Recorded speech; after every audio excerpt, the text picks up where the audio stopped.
ബംഗളൂരുവിൽ ഭാര്യയെ കൊന്ന് സ്യൂട്ട്കേസിലാക്കിയ യുവാവിനെ പോലീസ് പിടികൂടി. മഹാരാഷ്ട്ര സ്വദേശി രാകേഷിനെ പൂനെയിൽ നിന്നാണ് പിടികൂടിയത്. കൊലപാതക കാരണം എന്തെന്ന് വ്യക്തമല്ല.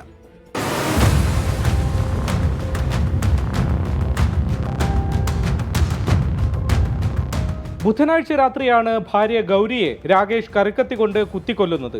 രാത്രി ഭക്ഷണം കഴിക്കവെയുണ്ടായ ഒരു തർക്കമാണ് കൊലപാതകത്തിലേക്ക് നയിച്ചത്.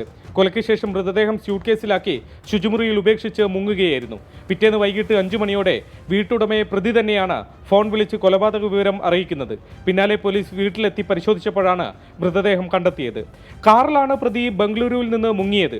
ടവർ ലൊക്കേഷൻ പരിശോധിച്ചപ്പോൾ പൂനെയിലുണ്ടെന്ന് വ്യക്തമായി. വിമാനമാർഗം പൂനെയിലെത്തിയ ബംഗളൂരു പോലീസ് പ്രതിയെ പിടികൂടി തിരികെ എത്തിച്ചു. 2 വർഷം മുമ്പായിരുന്നു രാകേഷിന്റെയും ഗൗരിയുടെയും വിവാഹം. ബംഗളൂരുവിൽ IT കമ്പനി ജീവനക്കാരനാണ്. 1 മാസം മുമ്പാണ് ഇപ്പോഴത്തെ താമസ സ്ഥലത്തേക്ക് എത്തിയത്. എന്തായിരുന്നു ഇരുവർക്കുമിടയിലെ തർക്കത്തിന് കാരണമെന്ന് വ്യക്തമല്ല. 24 മുംബൈ.